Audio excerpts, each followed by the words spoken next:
Peace, brother, peace. Peace, peace. Welcome back, guys. Please subscribe. Please don't forget to subscribe, to like and share these videos. And just, whenever you subscribe, click on that notifications bell so that you can get notifications. We always publish the videos as premieres, so there's always like a notification when the video comes out. Let's have a chat about men and their financial status, particularly unemployed men, and how they are useless in this society and valueless. My brother. They are not useless. They are thought to be as useless. Well, they are treated as useless. They are seen as useless. They are not loved unless they can provide. Not just financially, actually. They can provide everything.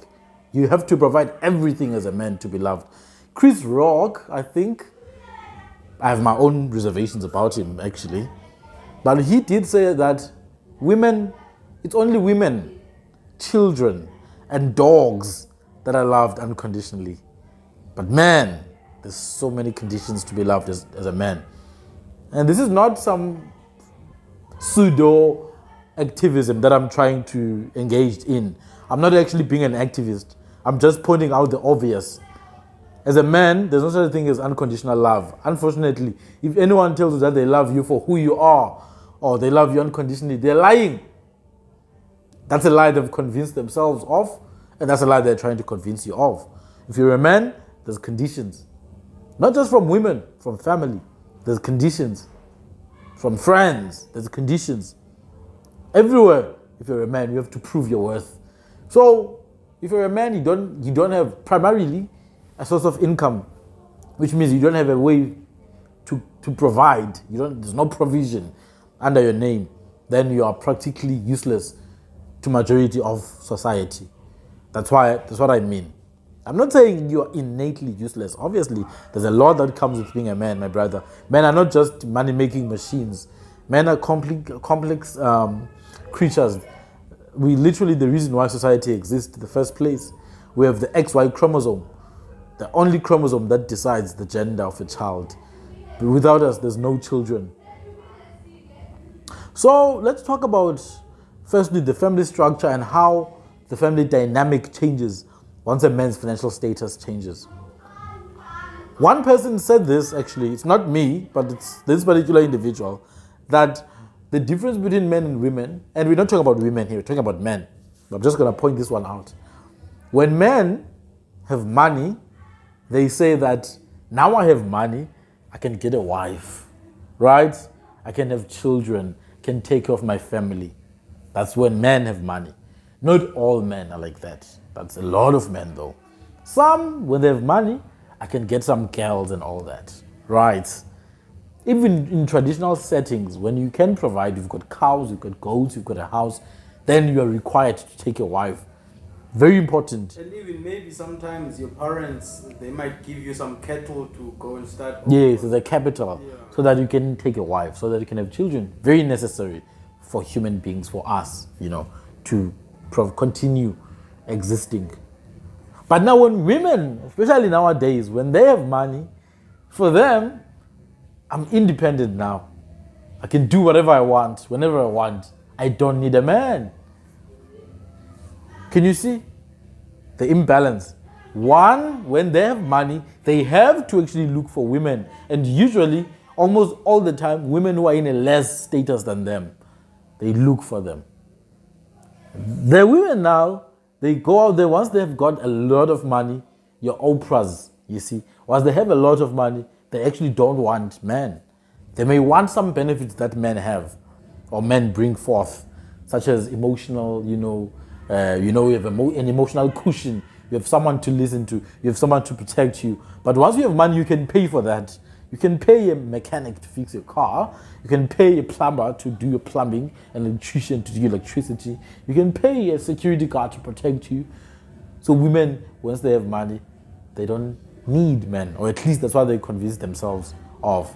And that's just the first dynamic in this whole wormhole of imbalances and double standards. So is this dynamic racially neutral, or does it affect certain races? No, it's more cultural than it is racial. It's more cultural. Remember, nowadays with the American culture crosses across different races, right? It's no longer about race now. There's social media now, right? Someone in the Philippines is being influenced by American culture. Someone in Fiji is being influenced by American culture. Someone in Kenya, someone in Zimbabwe, someone in Puerto Rico, someone in South America, Argentina is being influenced by American culture primarily, which is what we call westernization. So it definitely goes across races. Some races are affected more than others, and also some geographies are affected more than others. I'll give you a quick example. Within the American society, if you come from the South, there's a much more traditional approach to things, right? Even if you're black, even if you're white, if you come from the South, there's a more traditional approach. People who come from the northern part of America are more affected by this. All different races. It may be more so in the black American and white American groups than it is in the Native Americans or Mexican groups in America. Because the black American, the white American, black American clearly because their culture was disturbed by obviously racism, Jim Crow, enslavement or slavery. Their culture was sort of like wiped out. So American culture is the black American culture for the most part. I know for a fact there's a lot of American groups that still have their African culture, like the Gula people who speak the Gula dialect from the Angola, or Kilwanje from Angola. They still have elements of African culture, but the most fundamental aspects of it has been deeply, deeply influenced by Hollywood. You see, so maybe the white and the black cultures in America, especially in the northern areas, they are more prone to being affected by this dynamic where women want to be independent. Women don't need men, or as they say. But when trouble starts, when there's a robber or a burglar, 12 a.m., midnight, this guy is carrying a gun, you call a policeman. And trust me, you don't expect to see 3 blonde white females when they come. You want to see big, muscular men to come and deal with these criminals. So you do need men one way or another. When there's a disaster, man, a car accident, you don't want to see some lady with long nails. You want to see swift, muscular guys who are fit and in their, at the top of their health to come and rescue. When there's an earthquake, you want to see men like traveling along the garden route from Cape Town to George or Cape Town to, Plettenberg Bay. You see men on the mountains, doing construction works. You don't see many females there. So you start to think, what's happening in this world? So those imbalances, they go across cultures, but then it depends on the geography, it depends on the country and all that, but it does go across cultures on average. That's one aspect. The other aspect is within marriages, where women are incentivized to divorce through the law being manipulated to favor them. As a result, 70% of divorces being initiated by women. A lot of them with valid reasons, but a lot of them with reasons that would have been resolved otherwise. But divorcing would have been a much better option for them because it comes with benefits, especially financial benefits.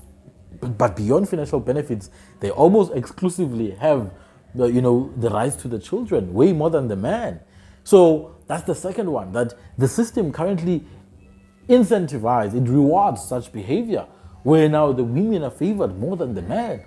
So now, even if the man can provide, but if he has strict rules, if he has strict, conditions for the wife, then all of a sudden, after 5 years, the wife is, she can claim the benefit, she can leave the marriage and still get half of everything that the man has. So these are some of the dynamics. But back to the main gist of this conversation, that if you can't provide for yourself, the third aspect, in your family, sometimes you don't even get, you're not even treated as a man. You're treated as a little boy, man. Do you think maybe there's a war against men? I know there is a war against men. I don't think so. I know with 100% certainty that there is actually a war against men. Why do you think so? All the evidence points towards that. There's a very, very, very, very strong distastefulness in some of the powers that be or media outlets against heterosexual men. If you're a heterosexual man or a straight man, it's almost like it's a crime to be straight as a man. There's a war against heterosexual, strong, independent thinking men. So if you display masculinity, aggressiveness, I'm not talking about violence, aggressiveness, you have to be aggressive as a man. Otherwise, everyone will trample upon you. You have to be aggressive, you have to defend, you have to provide, you have to keep safe. But you also have to offend, man, because you're a leader. You have to take your territory. If you display any of those characteristics, which are innately natural to us as men, then it's labeled as toxic masculinity.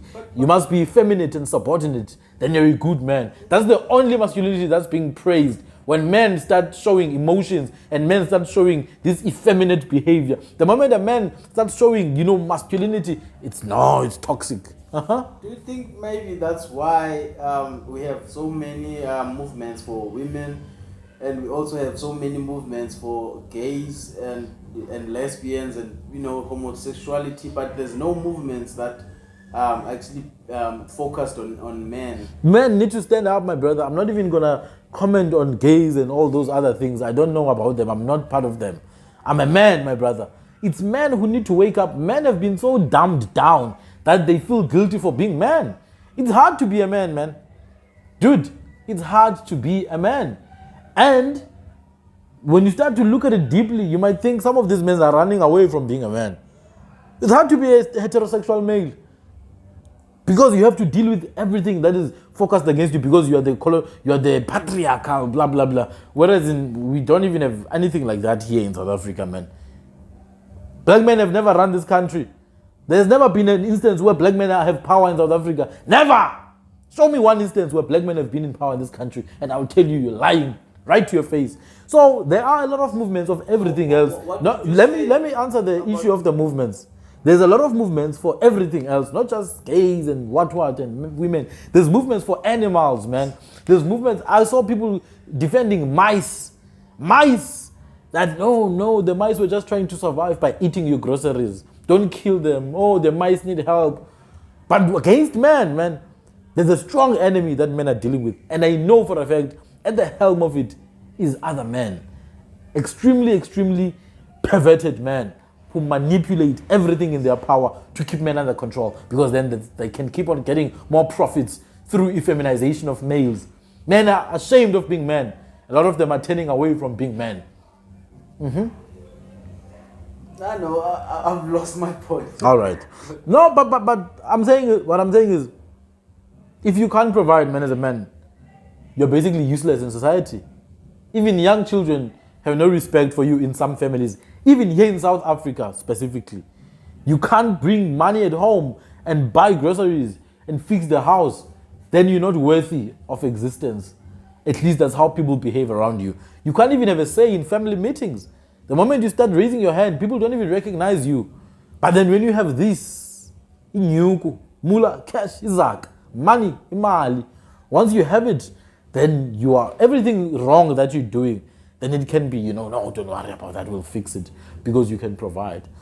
And I'm not saying that men should go out and protest for this. That's not how we should do. As a society, we use money as a measure of intelligence. And is that your question? People use money as a measure of everything these days. Not just intelligence, innocence, goodness. I heard someone say, I like good people, and then you see them with a billionaire. I'm like, is that a good person? Money is not a measure of anything, man. It's not a measure of anything. It's just a unit of exchange that people have agreed on that, look, we'll use this amongst each other. These days, you don't even have to agree on it. The Rothschilds will decide for you what to use as a unit of exchange. If they say use this, you'll use it one way or another. So money has nothing to do with people's intelligence or innocence or goodness. But people with money are desirable because then they can buy experiences. They can obtain resources. And I understand that. There's nothing wrong with that. Money is a good force if you know how to use it. But what I'm saying is, where's the value of men when they don't have money? That is the point of this thing. Where is the value of men when they do not have money? Because clearly children do have value without money. Women do have value without money. Dogs, birds, and even mice have value. There's organizations that are dedicated to taking care of trees, my brother. If you cut trees, there are people who are going to come for you in the comment section. Oh, you evil, you're cutting the trees down. But men are being cut off every single day, ostracized in society, vilified in society, simply because they can't provide. They can't provide. So this is a conversation that I think more and more men need to engage in and realize that this is the reality, man. Do I think things are going to change? Unless men decide to change things, nothing's going to change. You can protest all you want. You can cry all you want. Nothing's going to change unless you stand up and organize. That's what men need to do. And not majority of men, because majority of men have become part of the system. But is it fair to say that men are being abused, whereas it's men who are running the world? Where are the men who are running the world? Name me 10 men who are running the world. Just 10. The Oppenheimers and, the Rockefellers and... Those are not men. Those are families. They don't look at whether you have a penis or 2 testicles. They look at whether you play along their agenda. And then how many men are there in the world? Definitely more than 3 billion men. Those guys don't even make 1% of 1% of 1% of 1% of 3 billion. You're going to tell me that few families are men. Not even by a long stretch. They don't represent men at all. Those are perverts who run our world. They are not men, my brother. Your statement is wrong. And anyone else who believes that men run this world, you are lying. Men do not run the world. The people who run the world are not even 1% of 1% of 1% of 3 billion. They are not. Who's running the world? You just told me who's running the world. It's a few families who own a lot of the things. It's the royal families. Those are not men. It's families. They don't come and sit down. Now, as men, let's oppress these women. But we know the structure of families. No, my brother, what you're saying is a wrong statement. To say men run the world. It's families who run the world. They have an agenda. Read their agenda 2050 in the United Nations. They don't sit down as men. They sit down as people who agree on that agenda. It may be a man at the helm. He's just one out of 3 billion or 3.5 billion. He's not man, M-E-N. He's a single man. And they're not even 1% of 1% of 1% of 1%. Do they serve your interests? If you're telling me that men run the world, do they serve your interests? But running the world is not about serving... But when you say it's men who run the world, you make it as if the average man is the one who's running the world. It's not. The guys who run the world are from specific families with specific agendas. Even here in South Africa, man, Ramaphosa is a man, but he's not running the world in favor of South African men. He's not running this country in favor of South African men. Cyril Ramaphosa, Fikile Mbalula, Peggy, they are men, but look at what they're doing. Everything in this country is against us. But that's not my point. My point is... It is your point. Who is in charge? It's families. No, it's families. Because there are women as well in those families. It's not just men. Are those women in charge? Yes, they are. Was Queen Elizabeth a man? Is Oprah a man? Maxwell Gislane, the lady who was selling girls to, who's that pedophile, that Jewish pedophile who had an island? Epstein, Jeffrey Epstein. It was a woman who was selling those kids to that man. Was she a man? How many women are there? How many men are there? There's actually a lot of them. There's a lot of women as well. But they don't have as much power as the men do. Evidence. Because, there's this guy who's... I just forgot the names, man. I know, I just need concrete evidence that those women don't have the same power. I wish I would remember the names of this guy. Well, I can assure you, because Oprah... I'm sure you also know these guys. No, what I'm against is saying that Jeffrey Epstein is man. Harvey Weinstein is man. John Rothschild is man. You see, Klaus Schwab is man. Those are not men. Those are people with agendas from birth, man. They already have an agenda. They may be in a body of a man, but then it's not. They don't sit down. Klaus Schwab doesn't sit down and think, what shall I do as a man in this world to control people? No, he already has an agenda. He may be in a more powerful position as a man, but he doesn't run because he's a man. He runs what he runs because he's a Rothschild. Bill Gates is not where he is because he's a man. He's where he is because he's a Gates, coming from a family of people who were involved in eugenics, Planned Parenthood, and working with the Nazis through IBM.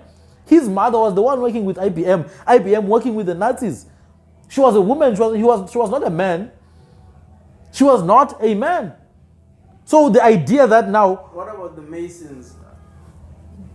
The Freemasons and the European groups of white men who created secret societies, there are men's secret societies that were led by women in Spain.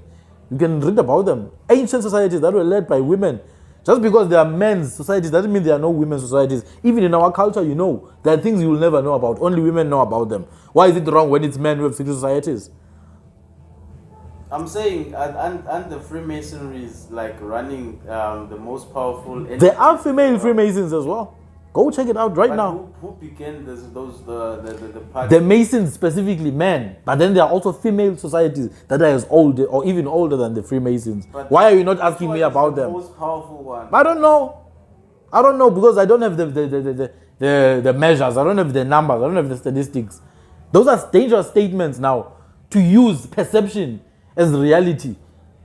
That's how they push this narrative of patriarchy. The same men that you say they are running the world. Those are families, man. Why would men who run the world destroy other men? Doesn't make any sense. It's a group of elite individuals who come from certain bloodlines, male and female, both. Some of them are not even heterosexual. Some of them are pedophiles. They are attracted to children. Some of them are attracted to dead people. Some of them are attracted to dogs. You know how sick these perverts are. They're not even attracted to women, man. They don't have the average man's experience. They don't represent the average man because they are not the average man. They are elites at the most elite level of elitism itself. So I am completely against the idea that men run the world. I will never accept it unless there's concrete evidence to support it. Can it be possible that all the average men can run the world, or does it have to be just a few number of people who are running things? It's always going to be a few number of people who are running things. You can read up on psychology. You have to prove yourself firstly in order to run things. It's usually very competitive for a man, right? Even in the most basic things like a street community. In the community, if you want a leader, not everyone's going to be up for that task. Not everyone's going to be up for it. A lot of people will prefer comfort. It's the brain. People want comfort instead of difficulty. And leading comes with a lot of difficult tasks. That's why it's the elite who run everything. Because the average man doesn't want to not be average. The average man wants to be average. Those who don't want to be average, they go against all odds and they get recruited at the end of the day. Your Mandelas, came from a nice royal family there in Kumbu, Eastern Cape. That's a man as well who had power. There's a lot of women as well, man, who went through the same. A lot of women who are Masons, who are in secret societies right now. But men, how much power do they have, bro? How much power do these men have, like Mandela, the average man? A lot, bro. Prove it. He could have changed a lot of things. But prove it. You can't just say they have a lot of power. Prove it. What do you mean prove it? Prove it. Give me evidence so that I can see, okay, this is Mandela's power. This is how powerful he was. Because for me, Mandela was in jail, man. He was dead to people. Winnie Mandela kept him alive. She kept him alive by keeping the fight. If Winnie Mandela had slept at home, let that guy die there, people would have forgotten about him. So Winnie Mandela kept him alive? Kept the idea of fighting Mandela alive. Yes, she did. What about the others who were with her? I'm talking about Winnie Mandela right now. If you want to talk about the others, we can talk about the others. Right now, I'm talking about Winnie Mandela, just like I'm also talking about men. So what I don't agree with, men, is this idea that you are putting out there that the elites who are running. What I disagree with is this idea that you're putting forward that the elites who are running the world, whether they are female or male, they are still elites. They are the same as the average. You can't tell me that Oprah and her opinions and her being powerful represents women now.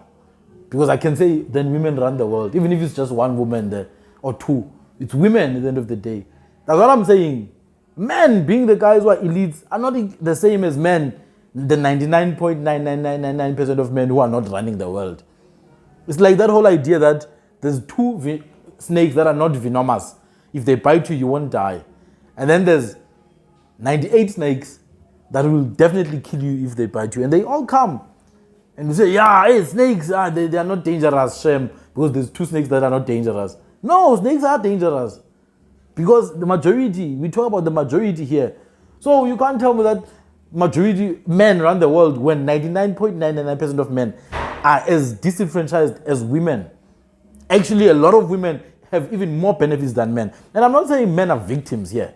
I'm not saying men are not committing the things these people are saying they commit. I'm not saying men are not involved in crime. I'm not saying men are not involved in, benefiting in some areas because they are men. There are internal structures where men benefit because they are men. There are areas of industry where there's more men, and there's explanation for that. But the idea that men run the world from an executive point of view, that men sit down on the table and decide, I disagree with that 100%. But I do agree that without men, the world will certainly collapse, because men keep the world standing, in fact. In mining, it's men. Deep sea water infrastructure, it's men. The guys who build these tall buildings, it's men. All the difficult work and labor that is not wanted by your feminists, it's men who do it. So yes, we run the world from that perspective, not from the perspective of elitism. Rothschild does not represent men. Oppenheimer does not represent men. Windsor family, King Charles does not represent men. None of them represent men.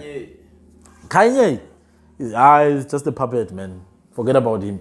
He's just an average guy who got into that side of the reality, got shocked the hell out of his reality that, wow, there are things like this, and he's trying to fight for his survival now. He's not the only one.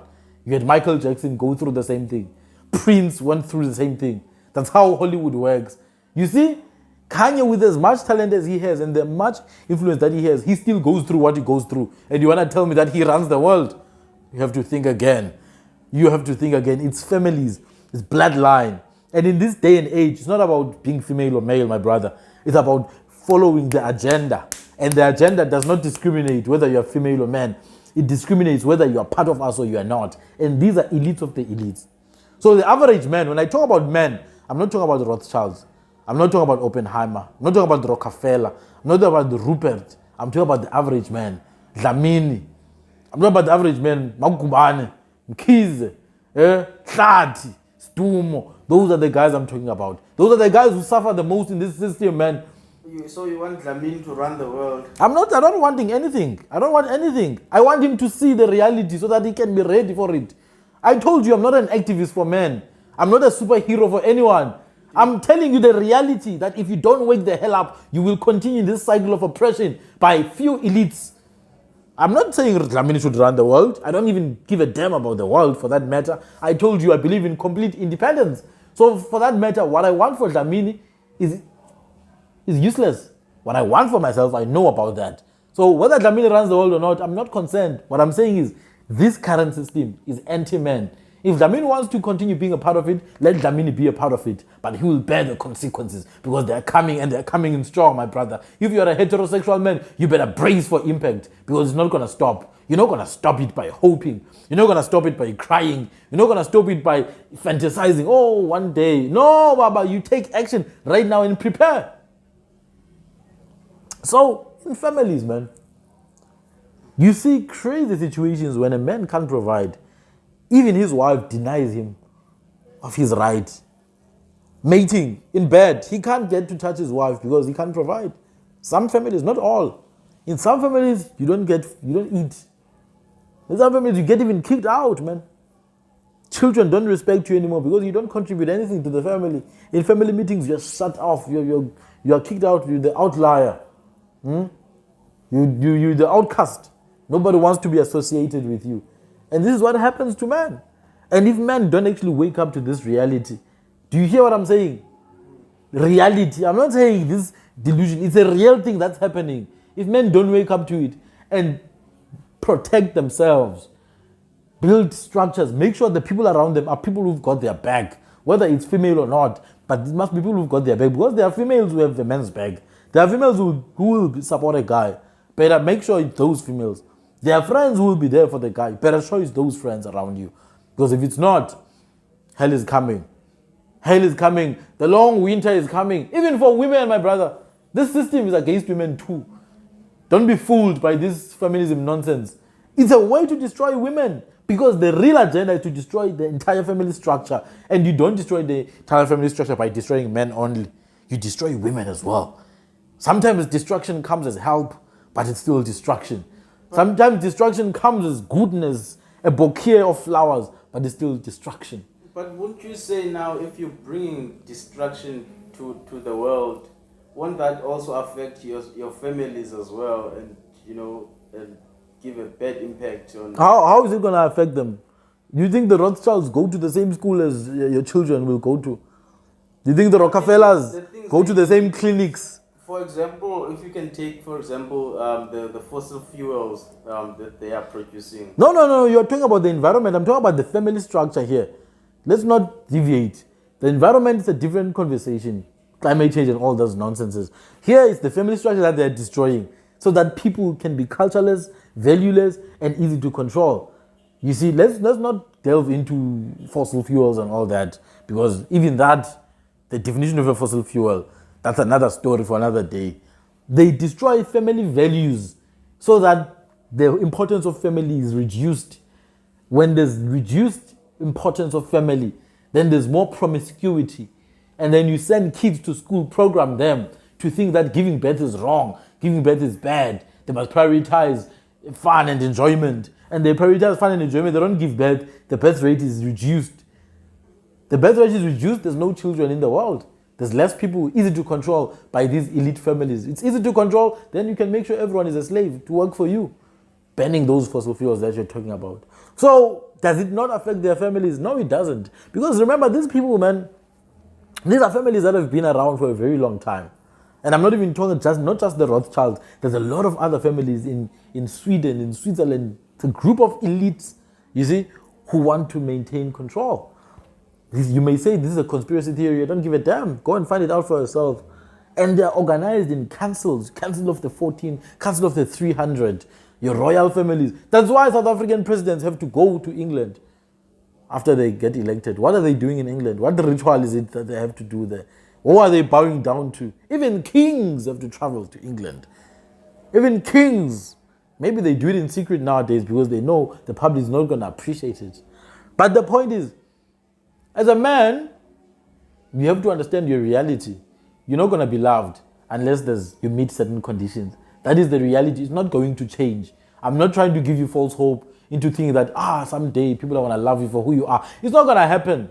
You have to know that's your reality. So if you want to be loved, then you better do what the conditions are. As a woman, as a child, as a dog, as an animal, even trees are just loved because they are somehow victims in this whole thing. But if you look deep into it, you realize that, man, even these women are suffering, man. These women, with the money they have, they still suffer. Because once they reach 30, their society's rejectables. They don't even get married. They can't even have love. Lonely in their big houses.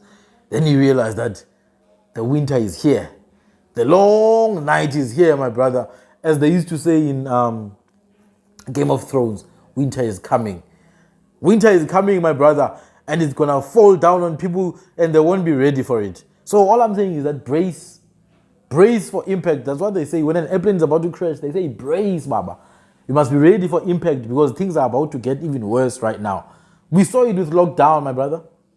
Even lockdown, you were unmarried. You didn't have a combined group of assets. In this system, it's not going to work. The system is built traditionally for married people. And I'm not trying to say people must go and get married, blah, blah, blah. It's up to you, my brother, what you value in your life. But what I'm saying is make sure the people around you have got your back. Because if you're a man and you lack resources, one way or another, you will be an outcast of society. And I think I don't want to say anymore. Peace.